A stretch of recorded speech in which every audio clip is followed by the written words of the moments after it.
not to get off topic, I think that certain guys will get certain guys are going to get star treatment, and that's just the way it is. LeBron's been a big contributor to the league. He brings in big numbers. He puts asses in seats.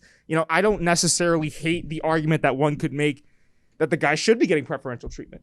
Right. If it gets to the point where it's getting in the way of games, which it has, then I say stop it. But if it's here and there, a little no call that doesn't really decide the tempo of the game. Like I remember, also if it gets other players injured, that's also where I obviously draw the line. Right. I remember when LeBron pushed over. It was recently when the Lakers played the 76ers, and he pushed Joel Embiid in the middle of a layup. And Embiid fell on his back, which he had soreness in the last couple of games. That's liable to cause an actual injury. That's where I'm drawing the line at hey, guys, let's not let it get in the way of league safety, of league parity. Right. Let's not let it ruin the integrity of the game. But if it's a call every once in a while, I don't necessarily, and that might be a little bit of a hot take that I'm just tossing out there, but I don't really care about the little stuff.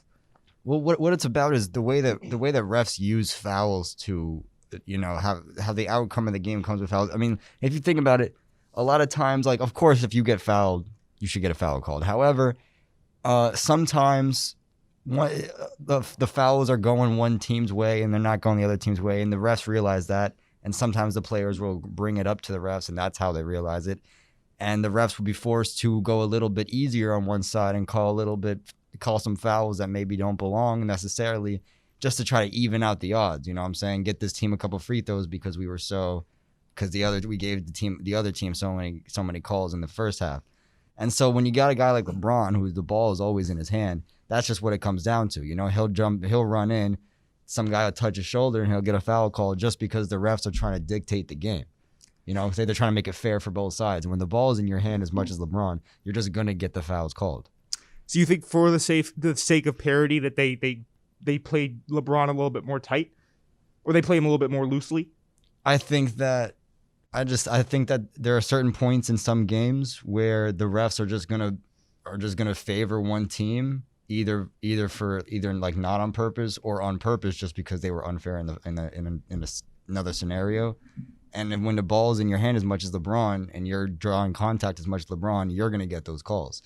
Yeah, I suppose, because he's so prolific on the court there, and I know what you mean about the reffing. Yeah. There was a game, I remember I listened to Bill Burr's podcast a lot, and he went to the Clippers and Golden State Warriors game, and in the first half they were calling absolutely everything, and then in the second half, I guess someone had told them to kind of like loosen up with the play calling a little bit, and they let the game flow. So I think refs definitely have to have that in any sport in the back of their mind, where you keep, not only for the sake of the game, but for the fans watching the game, you got to keep that in the back of your mind, where it's like, okay, do I want a guy like LeBron just getting to the rack every play, or having the ball run through him, or if I play one team loosely in the first half, do I play the other team loosely in the second half? How does that work? Absolutely, that's what it is. We always talk shit to the refs.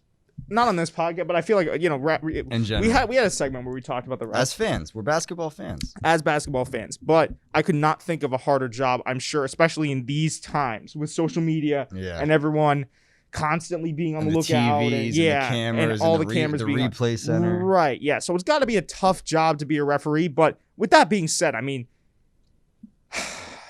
you're a professional for a reason. Right, absolutely. You can't, there's certain standards and procedures. If in a perfect world, everyone would be objective. Yeah. All the refs would just be like, okay, if that's a call, that's a call. If nobody's stopping LeBron, nobody's stopping LeBron. Or if LeBron is flopping, you can get a tech for flopping. Yeah, absolutely. Tee him up. Yeah, it's fine. But you can't, there's so much you have to take into account. Like we just basically talked about the star potential of a player, the star talent, how you played them in the first, like all of that rules into, I'm sure, how they call a game, the outcome of a game, how they call a game. Now, I will say that there have been some absolutely abhorrent reffing jobs. Oh, yeah. Like last year a lot. I know I talked about it ad nauseum last year on the podcast, but the Celtics of last year in the playoffs, especially in the bubble, were getting just absolutely violated by the refs. Yeah. To the point where I remember I was watching a Celtics game. I think it might have been against the Portland Trailblazers. And Daniel Tice got sat down by Brad Stevens in the first quarter because he'd already received 3 fouls. So it's like, and Daniel Tice at the time was their starting center. Yeah. And he was basically the only length that they had at that center spot. Yeah. So, of course, if you're Brad Stevens, you're going to be like, all right, well, I got to sit him down now, save him for later. Right. So it definitely can go. It can go either way. But my whole thing is like, let's not let it get. And I like what they did there. That's the refs.